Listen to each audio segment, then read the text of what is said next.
혹시 다이어트를 해보신 적이 있습니까? 다이어트는 살을 빼는 거잖아요. 그래서 살 빼는 것과 관련돼서 방해되는 것을 제거해야 됩니다. 그게 뭡니까? 많이 먹는 거죠. 많이 먹으면서 살을 빼겠다라는 것은 좀 쉽지가 않습니다. 또 많이 먹어도 운동을 열심히 하면 다이어트 효과가 있는데, 운동도 또 안 하면서 살을 빼겠다 이렇게 하면 또 살이 빠질 가능성은 없습니다. 그리고 또 운동선수들이나 공부를 하는 학생이나 농사를 짓는 여러분들에게 방해 요소가 있어요. 그게 뭡니까? 게으름입니다. 게으르면 농사도 안 되고 공부도 안 되고 운동도 안 됩니다. 그래서 마찬가지로 믿음을 성장시키는데 방해되는 요소들이 있습니다. 이것을 제거하지 않으면 믿음이 성장할 수가 없습니다. 그래서 오늘 제가 전할 복음 하나님의 말씀의 주제는 우리 시작 예수님을 믿는데 방해되는 요소들을 제거해야 한다. 여러분, 예수님을 믿는데 방해되는 요소들은 다 제거해야 됩니다. 그 첫 번째가 믿음의 방해 요소는 두려움입니다. 믿음의 방해 요소는 자기 의로움입니다. 믿음의 방해 요소는 외모로 판단하는 것이다 라는 순서로 말씀을 생각해 보겠습니다. 첫 번째로 믿음의 방해 요소는 두려움입니다. 여러분, 예수님께서는 은밀하게 예루살렘에 올라가셨습니다. 예수님께서는 명절에 자신을 나타내지 않으셨습니다. 왜냐하면 아직 하나님의 때가 되지 않았기 때문에 공개적으로 다니지를 않으셨습니다. 예수님께서 명절에 사람들에게 드러나게 되면 문제가 발생하게 되고, 그리고 하나님의 구원 계획이 방해를 받을 수 있기 때문에 예수님께서는 조용히 그 행적을 이루셨습니다. 여러분, 예수님께서 당당하게 예루살렘으로 입성하실 때를 위해서 지금은 은밀하게 행동하고 계신 것입니다.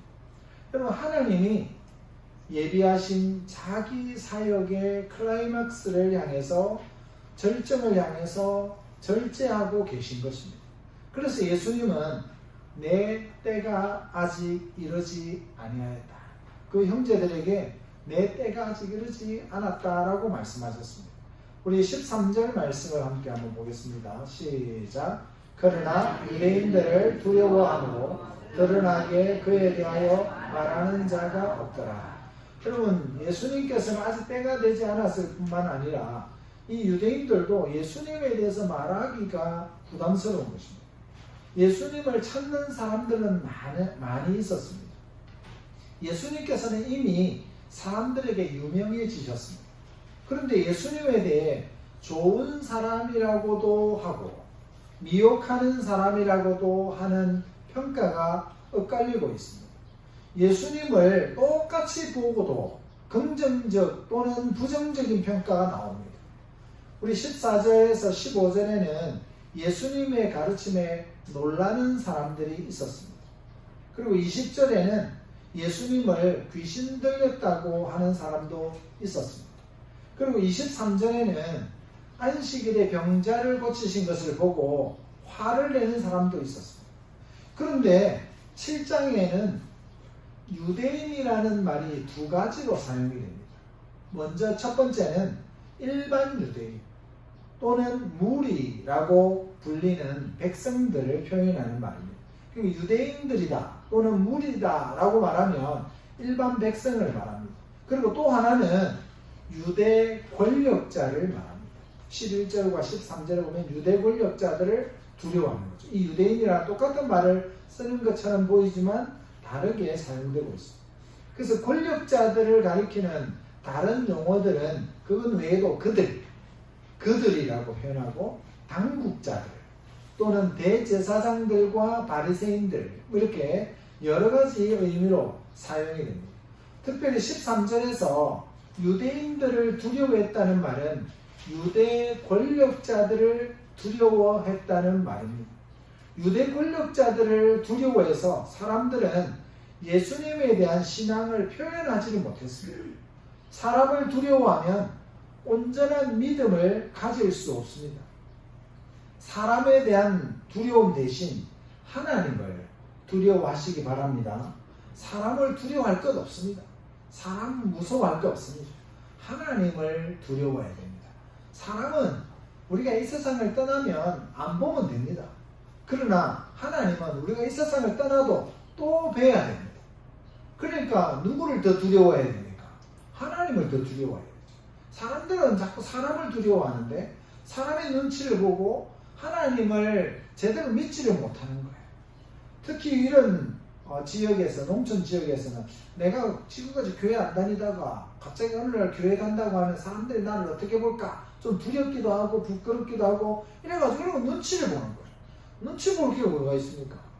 우리가 구원받는 길을 가고 우리가 바른 길을 가는데 그거 눈치 보면서 바른 길을 안 가고 생명의 길을 안 가고 멸망의 길로 그냥 머물러 있겠다.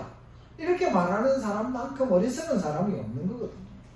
여러분, 예수님 당시에 많은 사람들이 예수님이 메시아인 것 같다라는 생각을 하면서도 두려움 때문에 참 믿음을 갖지를 못했습니다.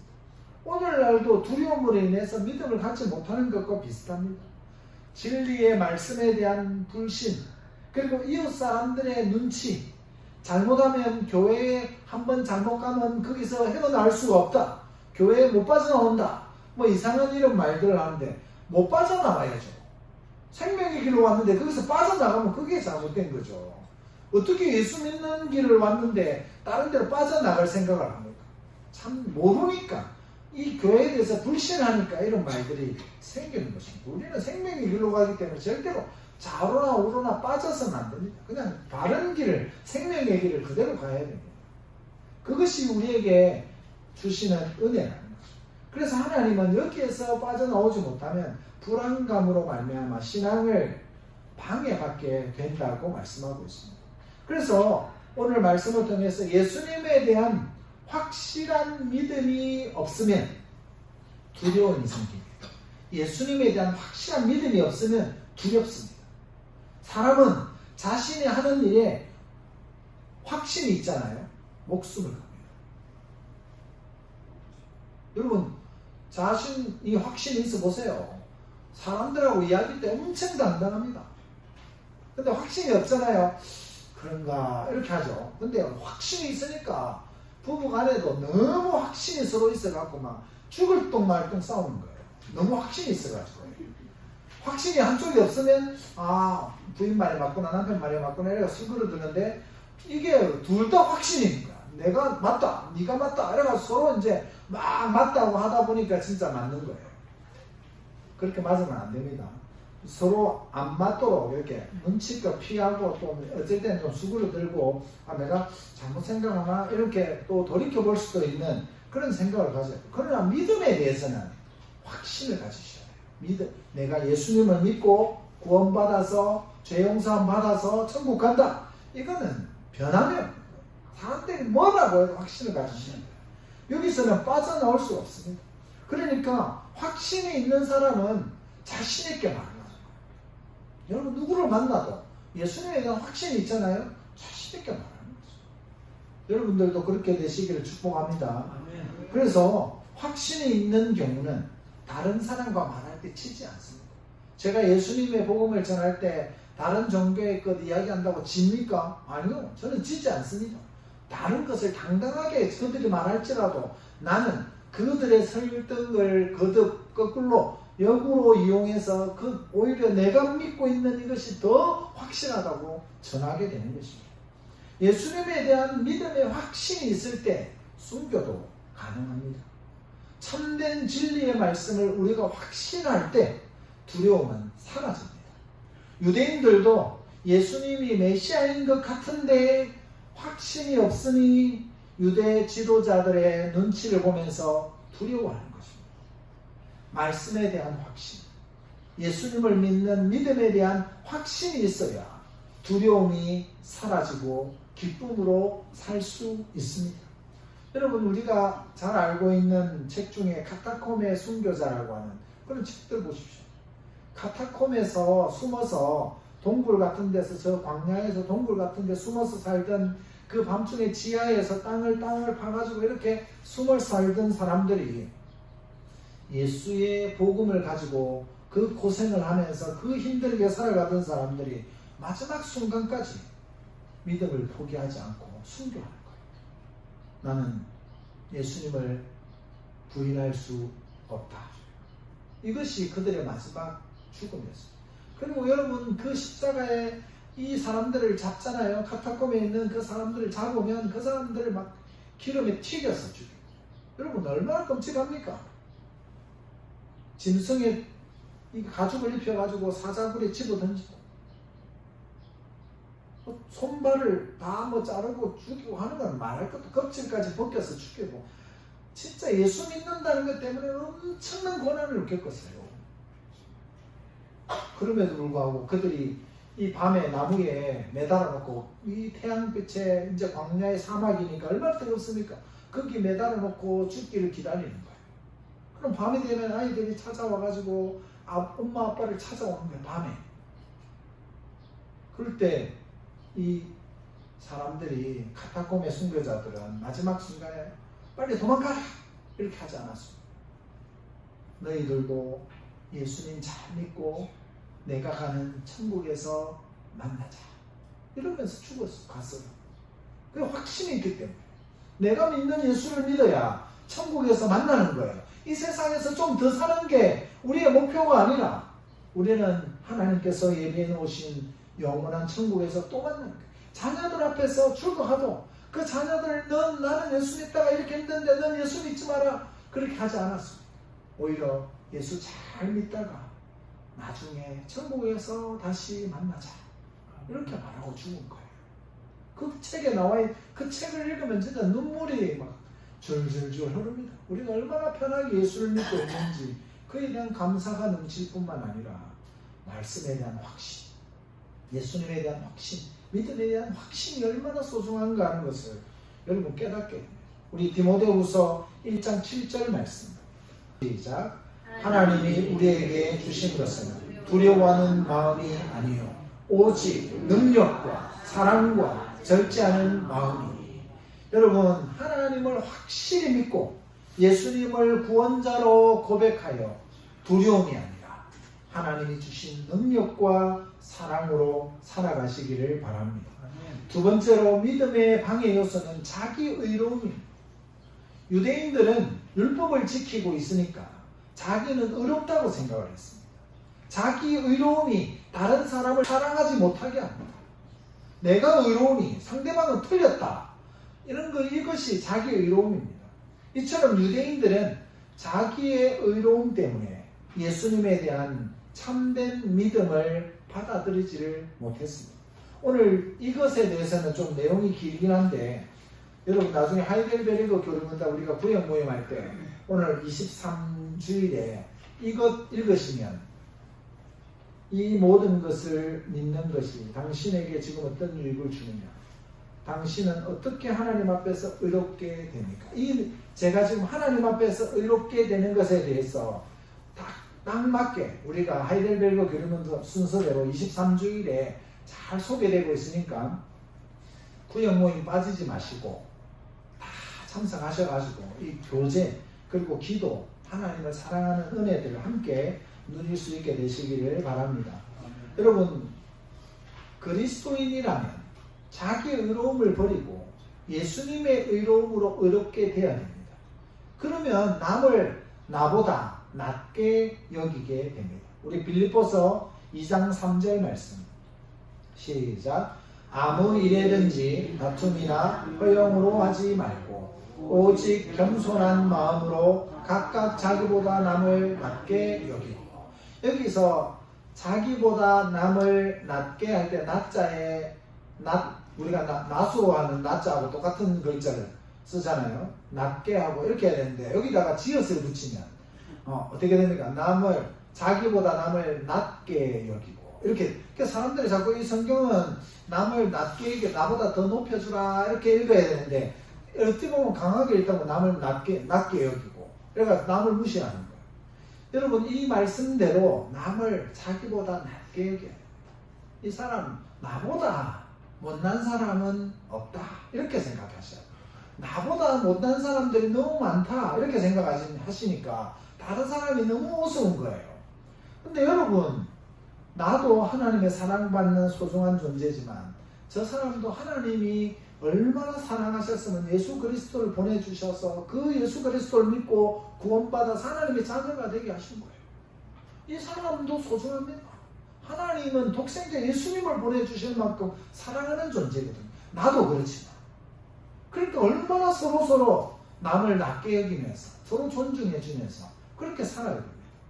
자기 의로움이 있기 때문에 성경을 부인하고 하나님을 부정합니다.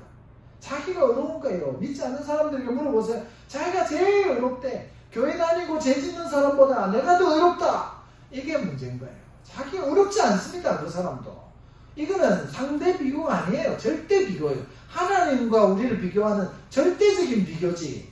어떻게 옆집 사람하고 옆집 교회 다니는 사람하고 나하고를 비교합니까? 그거는 비교 자체가 잘못된 거죠. 반에서 꽁지하는 꼴등하는 아이 구하고 쟤보다 내가 공부 잘하잖아요. 나는 꼴등 다음이니까. 이러면 얼마나 바보 같은 소리입니까? 1등하고 비교해야죠. 나는 1등과 비교하면 너무 약해요. 이렇게 그게 겸손한 거지. 아, 꼴등보다 내가 잘하네. 그럼 저는 진짜 공부 엄청 잘하는 거예요. 꼴등은 안 했으니까.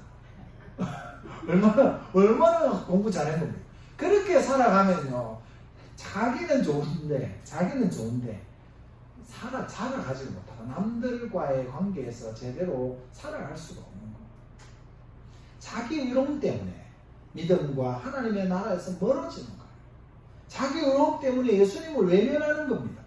자기 의로움을 버려야 상대방을 사랑할 수 있습니다. 자기 의로움을 버려야 진정으로 하나님을 경험할 수 있습니다. 예수님을 믿지 않는 것도 자기 의로움 때문입니다. 그리스도인의 인생의 목표가 뭡니까? 여러분의 인생의 목표는 뭡니까? 하나님의 영광입니다. 하나님의 영광. 자기 의로움, 자기 영광, 자기가 하고 싶은 것을 하는 것이 아니라 하나님 나라에 합당한 사람, 하나님께 영광 돌리는 사람이 우리의 목표입니다. 그러므로 그리스도인은 자기의 의를 드러내는 삶이 아니라 하나님의 영광을 드러내는 삶을 사셔야 됩니다.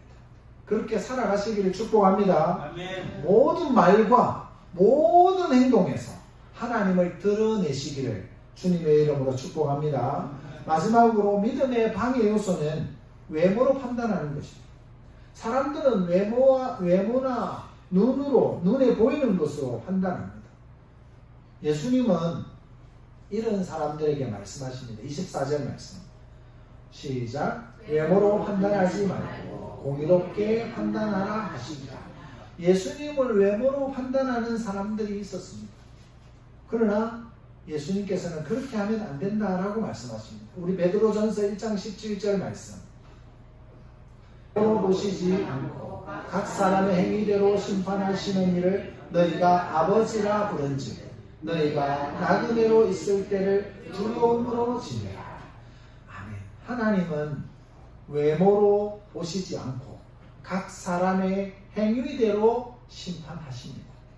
우리는 나그네의 인생을 사니까 언젠가는 이 과정을 끝내고 주님 앞에 서게 되는데 그 주님 앞에 섰을 때 우리가 부끄럽지 않도록 그 날을 준비하면서 살아갈 수 있는 시간을 여러분들에게 주시는 거예요. 그러니까 여러분들이 주님 앞에 섰을 때 부끄럽지 않도록 믿음 안에서 살아가시기를 축복합니다. 유대인들도 예수님이 사람이라는 것만 봤습니다. 구약에서 약속한 그리스도라는 것을 믿지를 못했습니다. 그들은 예수님의 외모만 보아 예수님이 메시아이심을 제대로 보지를 못했습니다. 여러분, 예수님을 믿는데 외적인 요소만을 보면 예수님을 제대로 믿을 수가 없습니다. 사람들은 오늘날도 동일하게 외모만 봅니다. 세상 사람들도 우리 교회를 뭐로 보느냐면 외모로 봅니다. 그러니까 교회가 어떻다, 예배가 어떻다, 성경이 어떻다, 예수님이 어떻다, 이런 식으로 외적인 모습으로 평가하게 됩니다. 그러나 그렇게 해서는 안 됩니다. 예수님께서 우리에게 구원을 주신 은혜를 보아야 됩니다. 말씀 안에서 하나님과 예수님을 볼 수 있어야 됩니다. 우리나라는 외모로 분위기가 있습니다. 그 외모를 굉장히 중요하게 씁니다. 그래서 우리 성도님들 이렇게 보면 엄청 예뻐요. 요즘에 한국 사람은 세계에서도 예쁜 사람 추구하고 또 치료를 위해서는 성형외과도 필요한데 성형으로 모든 것을 변화시킬 수는 없어요. 결국은 성형 한 번, 두 번 하다가 성형 중독이라고 하잖아요. 여러분 농촌도 마찬가지입니다. 농촌도 보면 보는 게 뭐냐면 집이 얼마나 잘 지어졌느냐, 이 사람이 돈을 얼마나 많이 가지고 사느냐, 이거를 엄청 안 보는 것처럼 하면서 봅니다. 여러분 다 이해하시죠? 무슨 말인지. 그래가지고 다 사람의 형편을 보면서 평가하는 거예요. 어떻게 보면 위중교회를 외모로 지금 판단하고 있는 거예요, 사람들이. 아, 위중교회 당이 지금 얼마나 오래됐다더라. 그 다음에 교회가 몇 명이나 모인다더라. 이렇게 외모로 보는 거예요. 그러나 하나님의 은혜로 만약에 우리 위중교회가 하나님의 은혜를 주셔가지고 리모델링을 하거나 또는 새로 건축을 하거나 이래가 외형이 쫙 달라지잖아요. 교회 사람들이 보는 눈이 달라져요. 세상 사람들이 보는 눈이 참. 그리고 사람이 또 성도들이 늘어나자야 또 달라져요. 이상하지 않습니까? 이게 이상한 건데 교회가 이거 외형에만 치중하고 사람들이 보는 게 이상한 건데 이게 현실인 거예요. 진정한 영적인 세계를 보지 못하고 믿음이 없으면 외모로 판단합니다. 외모는 보입니다. 그러나 외모를 어떻게 평가해야 하는가 하는 것은 자신의 몫입니다. 겉으로만 보는 외모로 판단하는 대신에 하나님의 관점으로 생각하고 판단해야 한다는 것을 꼭 기억하시기를 바랍니다. 자신의 관점으로 사람을 판단해서는 안 됩니다. 사람의 지위나 겉모습을 보고 그의 속사람을 판단해서는 안 됩니다. 하나님은 여러분을 위해서 독생자 예수님을 보내주실 만큼 우리를 사랑하셨습니다. 여러분은 하나님의 소중한 자녀. 하나님은 우리에게 뭐라고 말씀하셨습니까? 너희는 소중하다. 너희는 소중하다. 하나님을 사랑하고 이웃을 사랑하라. 그러니까 우리는 이제 이 하나님의 관점으로 생각하고 하나님의 관점으로 말하고 하나님의 관점으로 행동을 해야 됩니다. 먼저 나 자신이 연약하고 부족한 존재라는 것을 인정해야 됩니다. 나 자신이 부족하고 연약하다라는 것을 인정하면 기적이 일어납니다. 내가 연약합니다. 나는 부족합니다. 이렇게 하나님 앞에 탁 서잖아요. 그럼 하나님이 기적을 일으켜 주시는 거예요. 자신의 연약함을 하나님께 고백하고 도움을 구하시기를 바랍니다. 아멘. 우리가 예배 전에 불렀던 찬양, 주는 완전합니다. 주님은 완전합니다. 그 말은 무슨 말입니까? 우리는 연약하다는 거예요. 그래서 그 가사에 보면 주여 우린 연약합니다. 우린 오늘을 힘겨워합니다. 주 뜻 이루며 살기엔 부족합니다. 우린 연약합니다. 주여 우린 넘어집니다. 오늘 하루 또 실수합니다. 주의 긍휼을 구하는 죄인입니다. 우린 주만 바라봅니다. 그러면서 마지막에 뭡니까? 그날에 우리를 이루실 주는 완전합니다. 주님은 완전합니다. 이렇게 고백하는 거죠. 우리는 연약하고 부족하지만 주님은 완전합니다. 믿습니까? 네. 주님은 완전하시기에 주님께 모든 것을 맡기시기를 바랍니다. 사랑하는 성도 여러분, 우리는 연약합니다. 그래서 우리는 완전하신 예수님을 의지하고 바라보아야 됩니다. 믿음의 방해 요소들을 다 제거하고 예수님을 잘 믿으시기를 바랍니다. 그리고 완전하신 예수님을 확실히 믿고 의지하고 예수님을 믿음으로 바라보며 거룩한 모습으로 살아가는 성도님들이 되시기를 완전하신 예수님의 이름으로 축복합니다. 아멘. 기도하겠습니다.